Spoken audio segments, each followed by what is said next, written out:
Namaskar, I am Engineer P.K. Tiwari. Today I am going to explain user-defined functions in Python.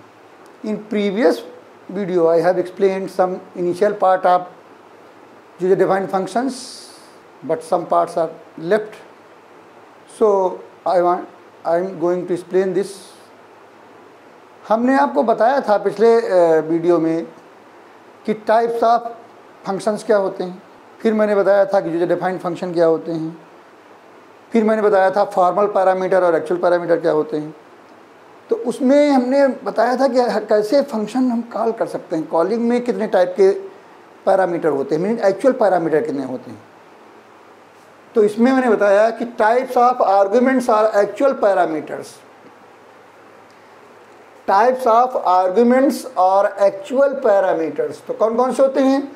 Positional arguments और parameters, default arguments और parameters, keywords और named arguments और parameters, और fourth होता है variable length arguments और parameters. अब हमने तीन आपको पहले एक्सप्लेन कर दिया था कि पोजिशनल कि कैसे जितने हम वेरिएबल फॉर्मल भी लेते हैं उतने ही वैल्यू या वेरिएबल एक्चुअल में लेते हैं और सेम सीक्वेंस होना चाहिए, मैंने बताया था। दूसरा आपको मैंने बताया था डिफ़ॉल्ट।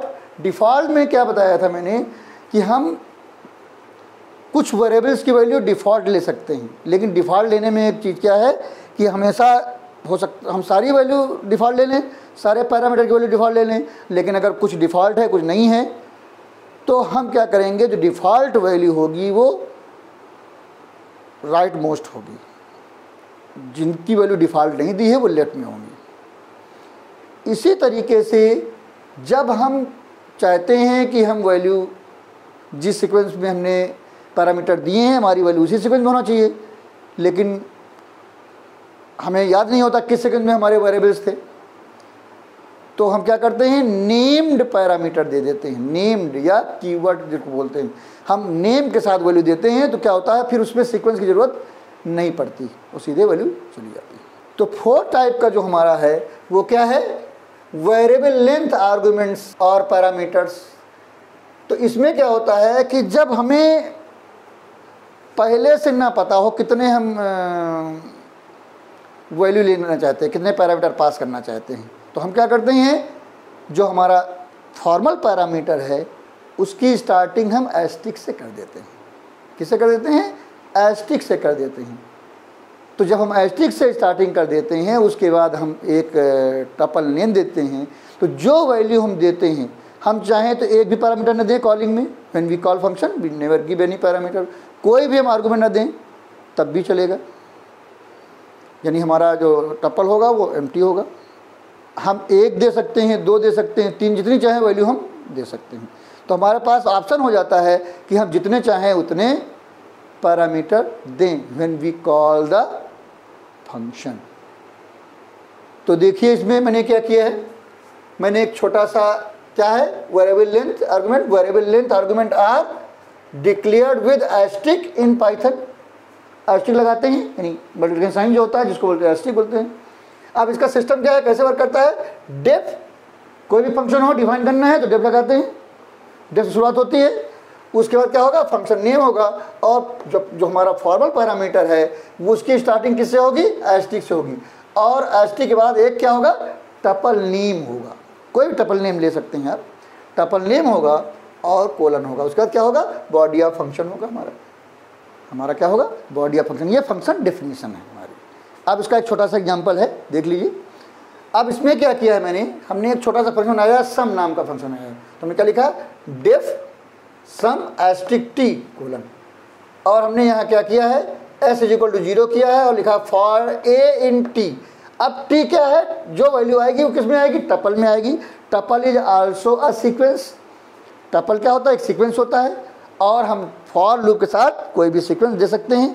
जब हम रेंज देते हैं तो रेंज से हमारा एक लिस्ट टपल क्रिएट हो जाती है, और उसमें जब तक वैल्यू रहती है उस टपल में लिस्ट में तब तक वो एक एक वैल्यू लेता रहता है, वर्क लूप चलता रहता है। तो हमने जितने पैरामीटर वहाँ दिए हैं, पास किए हैं, वो किस में चले जाएंगे, टपल में चले जाएंगे। किस टपल में जाएंगे, टी टपल में जाएंगे, और जब तक टी में वैल्यू रहेगी, एक एक वैल्यू उठाएगा और वो ए में डालेगा, और जब तक वैल्यू टी में रहेगी, यानी इनकलप वैल्यू है, जब तक वैल्यू रहेगी तब तक लूप चलेगा। जैसे ही टी की वैल्यू खत्म हो जाएगी लूप बंद हो जाएगा। तो ये कैसे वर्क करेगा आप देखिए। सबसे पहले क्या होता है, ये फंक्शन देखता है, उसके बाद बॉडी भी नहीं जाता है, समझ जाता है कि हमारी ये बॉडी है। अब फिर वो मेन में पहुंचता है, यानी हमारा स्टार्टिंग में पहुंचता है। अब क्या है, यहाँ देखिए कैसे वर्क करता है। ये मेन है, ये जरूरी नहीं लिखें, नहीं लिखेंगे तो ये बताने के लिए होता है अंडरस्कोर मेन अंडरस्कोर। अब जैसे हमने इस सम फंक्शन को हमने 4 बार कॉल किया, तो ये कैसे वर्क करेगा देखिए। अब इसकी वर्किंग देख लीजिए। अब ये क्या होगा,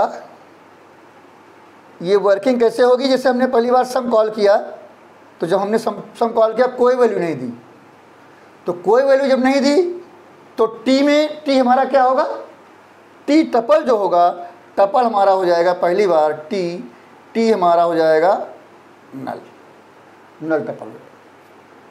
क्या टपल हो जाएगा, नल। कोई वैल्यू नहीं है इसमें, यानी टी की वैल्यू क्या हो जाएगी, इस तरीके से समझिए, टी की वैल्यू हो गई नल, कुछ नहीं।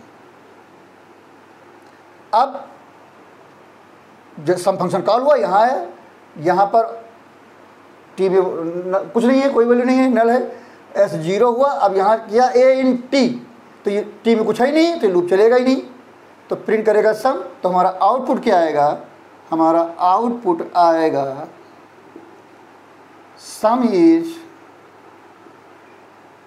एस के लिए क्या है इस समय 0, तो सम इज 0 आ जाएगा। दोबारा ये फंक्शन फिर कॉल होगा, फंक्शन ये आपकी बार एक वैल्यू से कॉल हो रहा है, तो हमारा टी क्या हो जाएगा, हमारा टी है, टी की वैल्यू हो जाएगी 5, यानी एक वैल्यू चली जाएगी, टपल में क्या जाएगी, एक वैल्यू जाएगी। अब फंक्शन कॉल हुआ, तो यहाँ है सम क्या हुआ, 0 हुआ। अब यहाँ एक बार चलेगा लूप, क्योंकि एक वैल्यू है 5, तो sum equal to S plus A में क्या है 5 जाएगा, जो वैल्यू होती है टपल में वो एक एक करके जाती है वेरिएबल में, तो 5 जाएगा, तो सम एस की वैल्यू क्या जाएगी 5 हो जाएगी, ये लूप कंप्लीट हो जाएगा, दोबारा फिर वैल्यू मिलेगी नहीं, कंप्लीट हो जाएगी। तो क्या करेगा, सम इज, तो दोबारा जब कॉल होगा तो आएगा सम इज 5। ये पहली कॉलिंग से आया, ये दूसरी कॉलिंग से आया। जब हम ये तीसरी बार कॉल होगा, इस फिर सम फंक्शन फिर कॉल होगा, तो आपकी बार टी की वैल्यू क्या हो जाएगी, टी में जाएगा हमारा 20 और 10 जाएगा, टी में क्या जाएगा 20 और 10 जाएगा। तो यहाँ आएगा, टी में 2 एलिमेंट हैं, एस 0 है, तो ये लूप कितने बार चलेगा, 2 बार चलेगा। पहली बार ए में जाएगी हमारी 20, दूसरी बार ए में जाएगी 10, तो 2 बार लूप चलेगा और दोनों वैल्यू ऐड होंगी एस में, तो 20 और 10 ऐड होगी। तो जब आंसर आएगा प्रिंट करेगा, तो आंसर प्रिंट करेगा सम इज 30, ये तीसरी कॉलिंग पे आंसर आएगा। अब जब चौथी बार हमने फिर फंक्शन को कॉल किया, इसी फंक्शन को सम से, अब की बार 3 वैल्यू दे दी, तो 3 वैल्यू दी, तो हमारा टी की वैल्यू क्या हो जाएगी, टी की वैल्यू हो जाएगी 5, 10 और 50, 3 वैल्यू हो जाएंगी, 5, 10 और 50 हो जाएंगी। अब टी में 3 वैल्यूज गई हैं, अब ये फंक्शन कॉल हो गया, सब यहाँ चला आया, यहाँ टी में 3 वैल्यू हैं, तो ये लूप 3 बार चलेगा, ये लूप ए का लूप 3 बार चलेगा। और एस के लिए पहले 0 है, तो 0 में पहली बार 5 जुड़ेगा, तो क्या हो जाएगा 5 हो जाएगा। दोबारा लौट के आएगा तो ए में क्या आ जाएगा 10 आ जाएगा, तो 5 और 10 जुड़ेगा 15 हो जाएगा। फिर दोबारा लौट के आएगा, अभी एक वैल्यू और है 50, तो 15 में 50 और फिर ऐड हो जाएगा, तो 15 + 50 कितना हो जाएगा 65 हो जाएगा। तो 3 बार लूप चलेगा, और 3 बार ए में पहली बार एक वैल्यू ए में जाएगी 5, दूसरी बार ए में जाएगी 10, तीसरी बार ए जाएगी 50, और तीनों क्योंकि एस इक्वल एस प्लस ए है, ये लूप बॉडी है लूप की, ये चलेगा। और जब ये पूरा लूप कंप्लीट हो जाएगा तो प्रिंट करेगा प्रिंट सम इज, तो क्या प्रिंट करेगा सम इज, पहली बार 5 ऐड होगा, फिर 10 ऐड होगा 15 हो जाएगा, 15 में 50 ऐड होगा, तो हमारा हो जाएगा 65। तो अगली बार आंसर आएगा 65।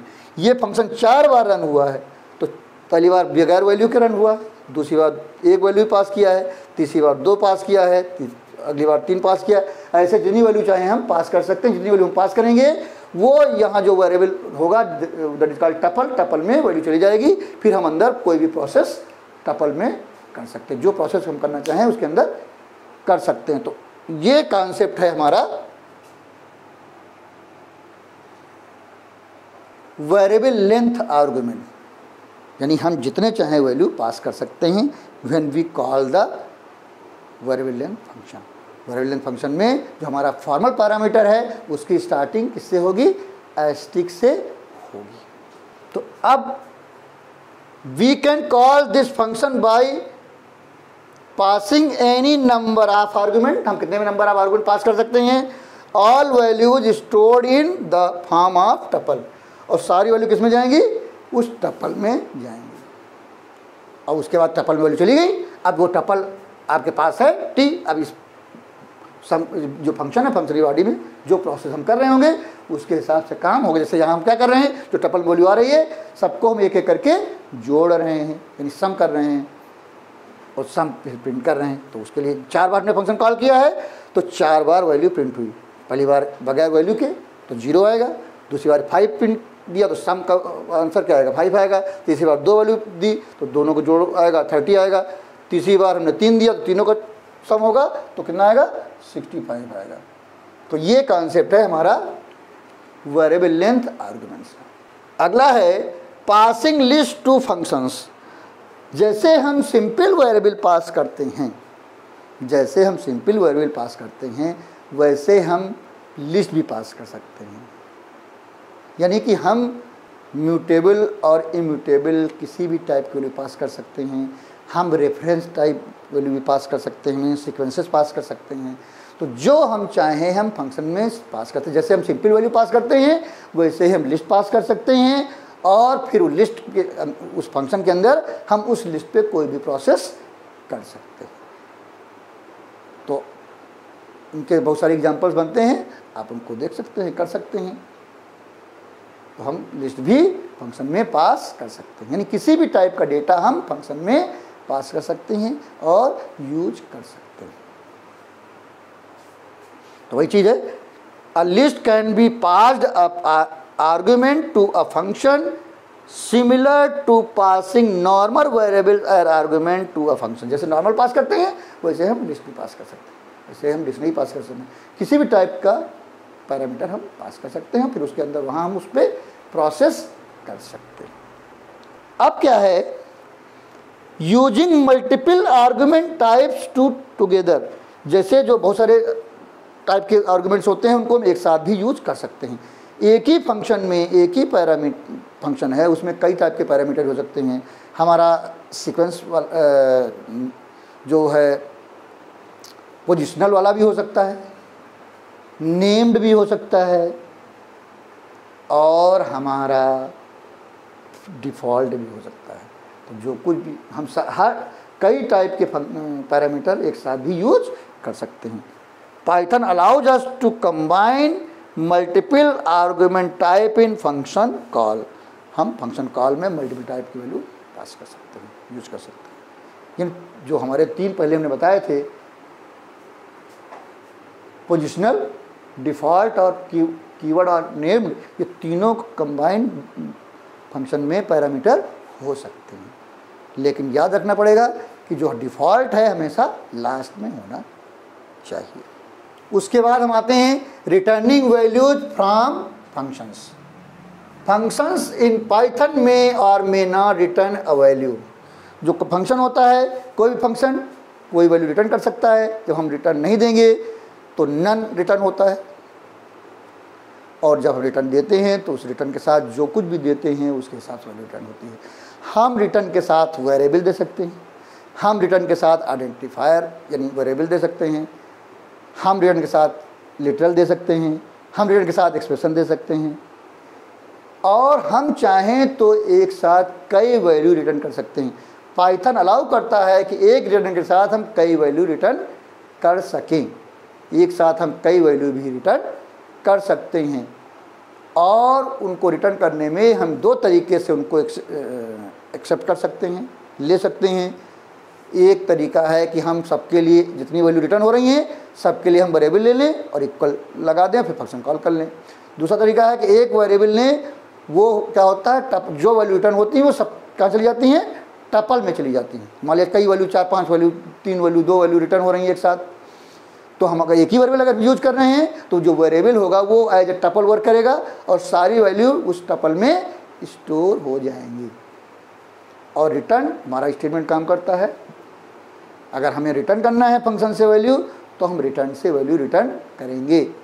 Return is also unconditional control statement. मैंने बताया था आपको कि अनकंडीशनल कंट्रोल स्टेटमेंट कौन कौन से होते हैं। एक ब्रेक बताया था मैंने, एक कंटिन्यू बताया था और तीसरा क्या है, return. Return is also an unconditional control statement. ठीक है, तो रिटर्न हमारा है। तो इसमें क्या होता है, रिटर्निंग मल्टीपल वैल्यूज। अब फंक्शन इन पाइथन में और रिटर्निंग मल्टीपल वैल्यूज, फंक्शन से हम मल्टीपल वैल्यू कैसे रिटर्न कर सकते हैं। Function can return more than one value. इसका सिंटैक्स क्या होगा, रिटर्न वेरिएबल और लिटरल और एक्सप्रेशन कॉमा वेरिएबल और लिटरल और expression comma dot dot dot. जितने चाहें उतनी वैल्यू रिटर्न कर सकते हैं और वो वैल्यूज वेरिएबल भी हो सकती हैं, लिटरल भी हो सकते हैं या एक्सप्रेशन से भी वैल्यू रिटर्न हो सकती हैं। इनके बीच में क्या लगाएंगे, कॉमा लगाएंगे। We can receive the return values in form of tuple variable और by specifying the same number of variables on the left hand side of the assignment in function call।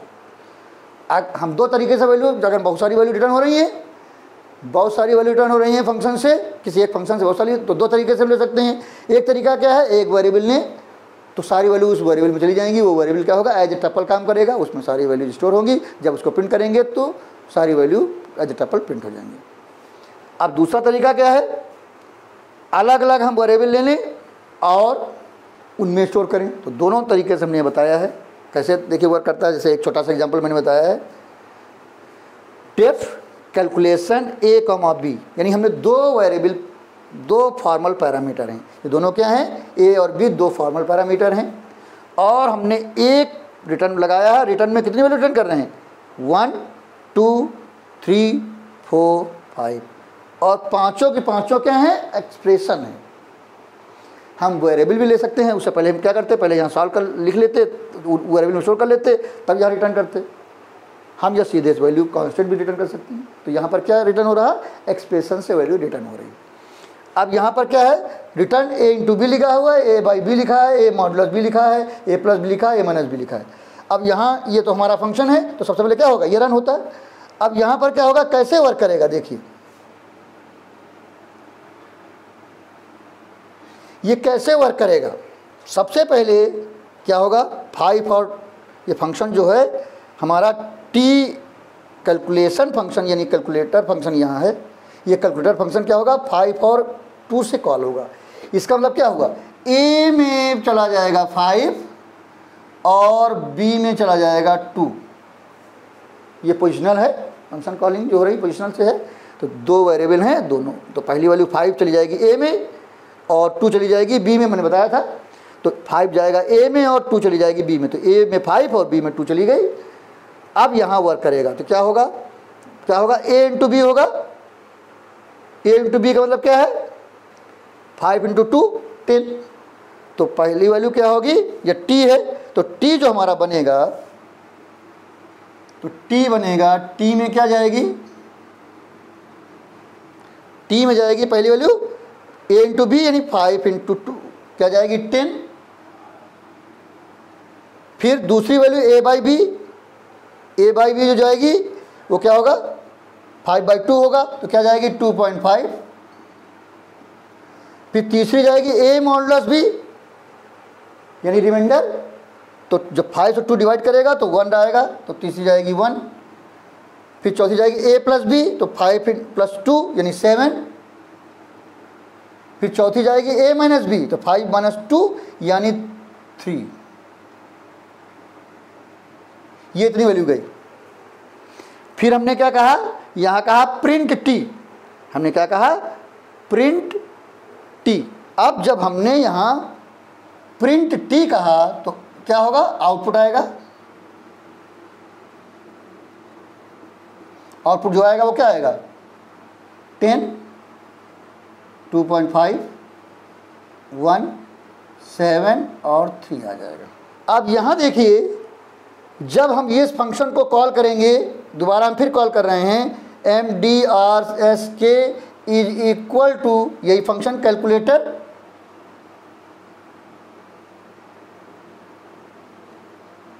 और किससे कॉल कर रहे हैं, 5,2 से।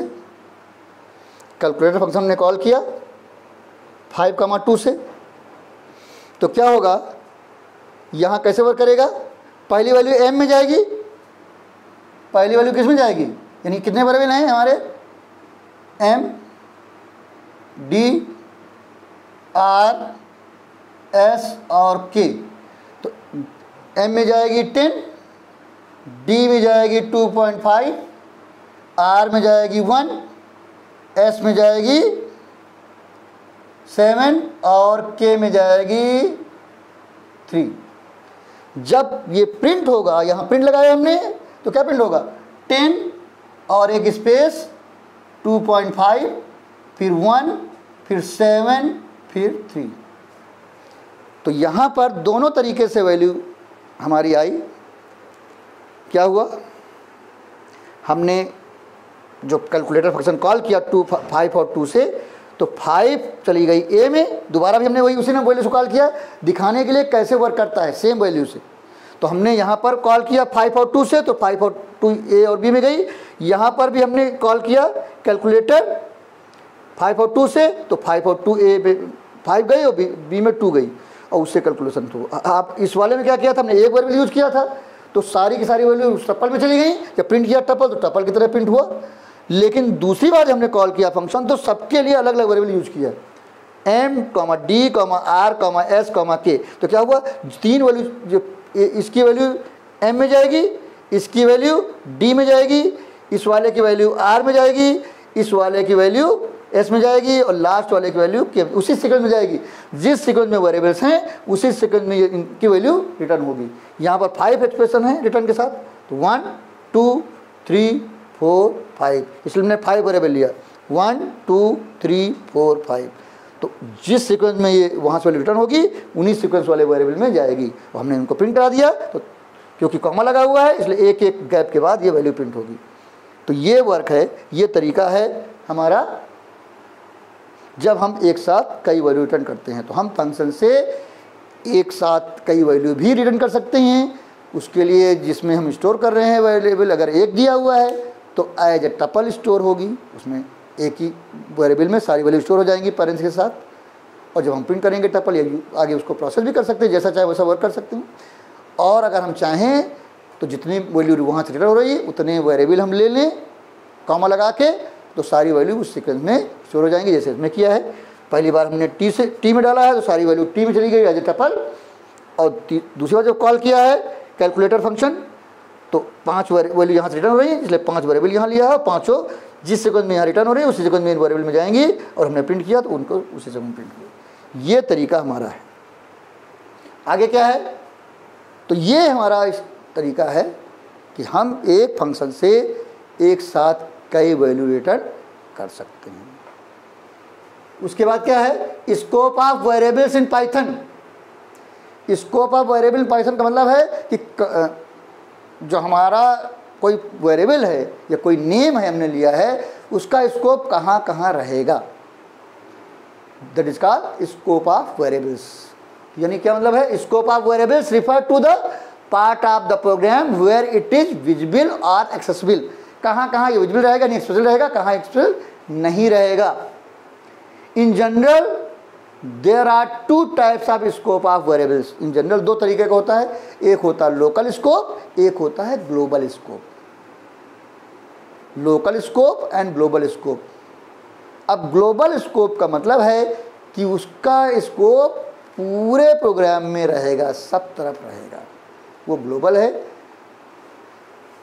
तो global scope मतलब module, यानी मॉड्यूल में सब कुछ होता है, फंक्शन, ऑब्जेक्ट, डॉक स्ट्रिंग, सब कुछ होता है।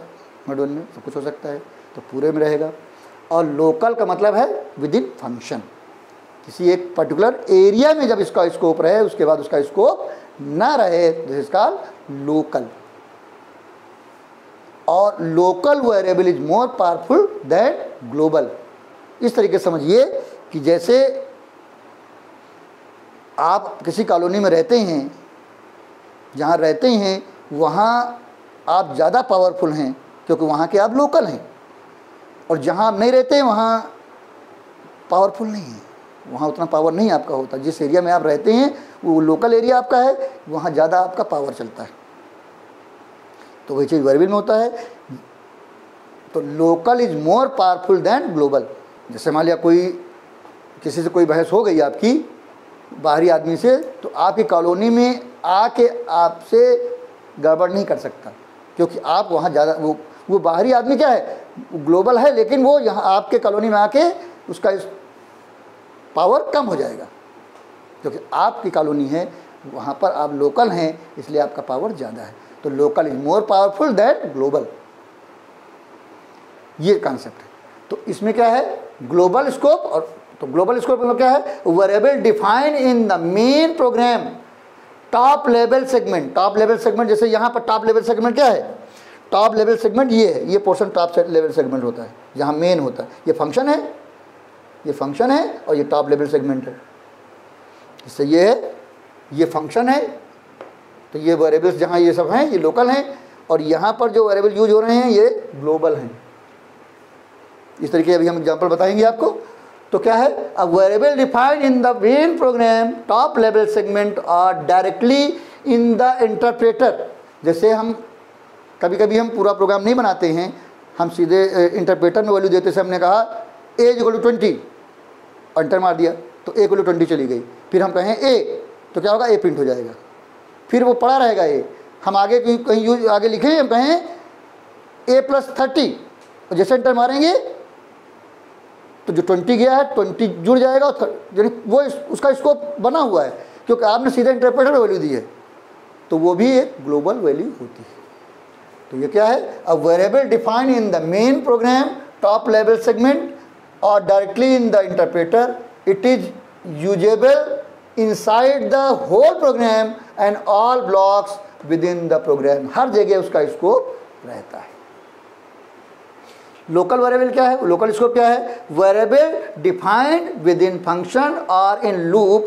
लूप में जैसे यहाँ पर लूप लिया, यहाँ पर जो ऐसे हमने लूप लिया, यहाँ फॉर ए इन टी, तो ए क्या है, ये लोकल है। यहाँ पर ए क्या है, हमारा लोकल है, इसका स्कोप इतने में ही है, इसका स्कोप इस बॉडी के अंदर है, इसके बाद उसका स्कोप ए का नहीं खत्म हो जाएगा, क्योंकि हमने यहाँ पर A for a in T लिया है, तो ए लोकल इतनी बॉडी में उसका स्कोप है। इस एस का स्कोप कहाँ तक है, पूरी इतने में है। तो अब देखिए, इससे छोटा सा एक प्रोग्राम हमने बताया है, इसमें समझाने की कोशिश की है कि लोकल और ग्लोबल क्या है। जैसे हमने यहाँ लिया है ए इक्वल 10, हमने यहाँ भी ले लिया, स्टार्टिंग में ए इक्वल 10 ले लिया, ये भी ग्लोबल ही होता है।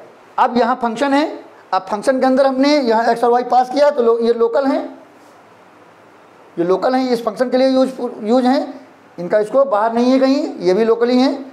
अब हमने कहा S equal to X plus Y, तो एस क्या है, ये लोकल है, और रिटर्न एस, यहाँ इसके बाद इसका एस का ये स्कोप खत्म हो जाएगा। अब यहाँ पर मेन है, मेन यानी यही इसको बोलते हैं टॉप लेवल सेगमेंट, इसी को टॉप लेवल सेगमेंट बोलते हैं। यहाँ पर हमने बी लिखा है, INT input enter a number, ये ग्लोबल है। फिर हमने कहा W equal to add A comma B, तो W भी ग्लोबल है। अब हमने यहाँ ए इक्वल टू 10 लिए, तो ये हमने यहाँ पास किया ए कॉमा बी, तो ये वाली 10 की वैल्यू यहाँ पास होगी, यहाँ पर 10 की वैल्यू पास होगी। तो यहाँ क्या हो जाएगा, ये कैसे वर्क करेगा, यहाँ पर जब आउटपुट आएगा, हमारा आउटपुट क्या आएगा, हमारा आउटपुट जो आएगा वो क्या होगा, यहाँ ए और बी पास होगा, एंटर नंबर। मान लिया हमने बी की वैल्यू दे दिया, इंटर नंबर कहा, हमने बी की वैल्यू दे दिया 20 दे दिया। अब यहाँ जब कॉल हुआ ऐड ए कॉमा बी, तो ए की वैल्यू 10 एक्स में चली गई, तो एक्स की वैल्यू क्या हो गई, एक्स की वैल्यू हो गई हमारी 10, और वाई की वैल्यू क्या हो गई, 20 हो गई।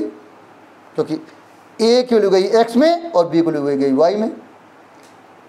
अब जब यहाँ वर्क किया x प्लस वाई हुआ, वैल्यू रिटर्न हुई s में, s की वैल्यू क्या हो जाएगी 10 प्लस 20 30 हो जाएगी। 30 किस में आएगी, w में आएगी, तो w की वैल्यू क्या हो जाएगी 30 हो जाएगी। और यहाँ जब प्रिंट करेंगे तो क्या आउटपुट आएगा, ये आउटपुट आएगा सम इज 30। ये ऐसे वर्क होगा। अब यहाँ पर क्या है, ये बी डब्ल्यू और ए ग्लोबल हैं और यहाँ पर एक्स वाई भी लोकल है और एस भी लोकल है, तो ये लोकल। अब क्या है, although global variables can be accessed through local scope but it is not good practice, good programming practice। यानी ग्लोबल सब जगह काम तो करता है लेकिन ये प्रैक्टिस अच्छी नहीं है कि ग्लोबल को लोकल में घुसा दे जाके, ये ठीक नहीं होता है। तो कोशिश करनी चाहिए कि लोकल अलग रहें और ग्लोबल अलग रहें, जिससे कन्फ्यूजन ना हो। और दूसरा क्या है, local variable having the same name as a global variable hide the global variable in its function. अगर मान लिया आपने किसी प्रोग्राम में जो ग्लोबल वेरिएबल है वही आपने लोकल में भी असाइन कर दी वैल्यू वहाँ अंदर, तो क्या होगा, वो क्या करेगा, ग्लोबल को हाइड कर देगा, ग्लोबल को हाइड कर देगा। वहाँ मान लिया आपका लोकल में, जैसे मान लिया एज्यूम करिए कि यहाँ पर ए है, ए 10 है, यहाँ पर हम अंदर यूज कर लें ए इज इक्वल टू 30, तो यहाँ पर क्या होगा, यहाँ पर ए ये वाला यूज नहीं होगा। अगर ए इज इक्वल टू 30 कहें, यहाँ पर हम लिख दें ए इज इक्वल टू 30, तो यहाँ पर लोकल ए वर्क करेगा, ग्लोबल नहीं। तो यहाँ पर क्या होगा, लोकल काम करेगा। तो local is more powerful than global. तो अगर एक ही नाम के दो वेरिएबल हैं, एक ग्लोबल में है एक लोकल में है, तो जब लोकल में जाएगा प्रोग्राम कंट्रोल तो लोकल वाले को एक्सेस करेगा, ग्लोबल वाले को नहीं, क्योंकि इसका एक सीक्वेंस होता है प्रोग्राम में वेरिएबल सर्च करने का। उस सीक्वेंस को हम कहते हैं नेम रिसोल्यूशन रूल। वो क्या होता है, हमारा नेम रिसोल्यूशन रूल होता है। वो क्या है, LEGB रूल। वो रूल है, इस सीक्वेंस में हमारा वेरिएबल सर्च होता है। सबसे पहले कहाँ सर्च होता है, लोकल इन्वायरमेंट में सर्च होता है। जब कोई वेरिएबल यूज होता है, प्रिंट होता है, कुछ प्रोसेस होता है, तो सबसे पहले वो सर्च करता है कहाँ, लोकल में, लोकल इन्वायरमेंट में सर्च करता है। जब वो लोकल इन्वायरमेंट वो वेरिएबल नहीं मिलता, तब सर्च करता है इनक्लोजिंग इन्वायरमेंट। इनक्लोजिंग इन्वायरमेंट में सर्च करता है।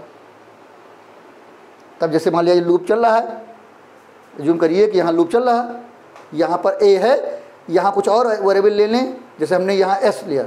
एस क्या है, इस बॉडी के अंदर नहीं है, इस बॉडी का यहाँ इसके ऊपर एस के 0 है, तो इसलिए यहाँ इस बॉडी में कहीं डिक्लेरेशन नहीं है एस का, लेकिन एस इक्वल एस प्लस ए कहा तो इस बॉडी में मिला नहीं एस, तो फिर क्या किया उसने, कहाँ चेक किया, इनक्लोजिंग इन्वायरमेंट में चेक किया, तो इनक्लोजिंग इन्वायरमेंट में उसको मिल गया एस, ये इनक्लोजिंग इन्वायरमेंट है।